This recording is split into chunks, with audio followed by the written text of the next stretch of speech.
నేను ఒక BTech student గా ఉంటూ బిజినెస్ చేస్తా ఉన్నాను. సో ఒక చిన్న విషయం చెప్తా అండి.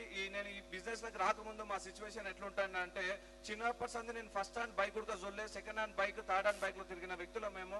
మా ఇంట్లో కనీసం ఫస్ట్ హ్యాండ్ వెహికల్ ఎప్పుడు చూడలేని సిచ్యువేషన్ మాది. కానీ ఈ బిజినెస్ లోకి వచ్చినాక, నేను ఈ బిజినెస్ లోకి వచ్చింది 20 సంవత్సరాల వయసులో వచ్చిన. 20 సంవత్సరాల వయసులో వచ్చి చదువుకునే వయసులో ఈ బిజినెస్ టేకప్ చేసి బయట ప్లాన్ బ్యాగ్స్ పెట్టుకొని తిరిగిన, కాలేజ్ బ్యాగ్స్ వేసుకోకుండా.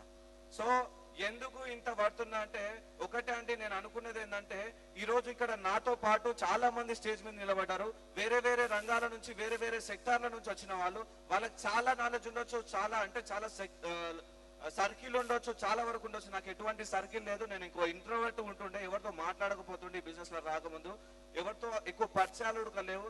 కానీ నాకు ఒకటే అనిపించింది, ఇంతమంది చేస్తున్నప్పుడు వీళ్ళతో పోటీగా నేను చేస్తున్నా. ఒకసారి ఆలోచన చేయండి. ఒక స్టూడెంట్ గా ఉంటూ ఏ సెక్టార్ లో ఉన్నా అన్ని సెక్టార్ల వాళ్ళకి నేను పోటీ ఇవ్వగలుగుతున్నా అంటే ఇది ఎంత పవర్ఫుల్ సిస్టమ్ అయితే నేను ఇవ్వగలుగుతా. Yes or no? సో నేను ఒకటే నమ్మింది, గెలవాలనే ఆకలి మనతో ఉన్నప్పుడు, ఒక పవర్ఫుల్ సిస్టమ్ లో మనం ఉన్నట్టయితే ఖచ్చితంగా మనం అనుకున్న డ్రీమ్స్ మన కళలు నెరవేర్చుకోవచ్చు. మనతో సాధ్యం కాదంటూ ఏదీ లేదు. మనిషి సంకల్పం కన్నా మించిన ఆయుధం మరొకటి లేదు. మిమ్మల్ని మీరు గట్టిగా నమ్మండి, మిమ్మల్ని మీరు నమ్ముకోండి. మీరు అనుకున్నది సాధించవచ్చు. నేనే సాధిస్తున్నప్పుడు, 22 సంవత్సరాల వయసున్న నేనే సాధిస్తున్నప్పుడు మీలో చాలా మంది ఉంటారు సాధించే వాళ్ళు.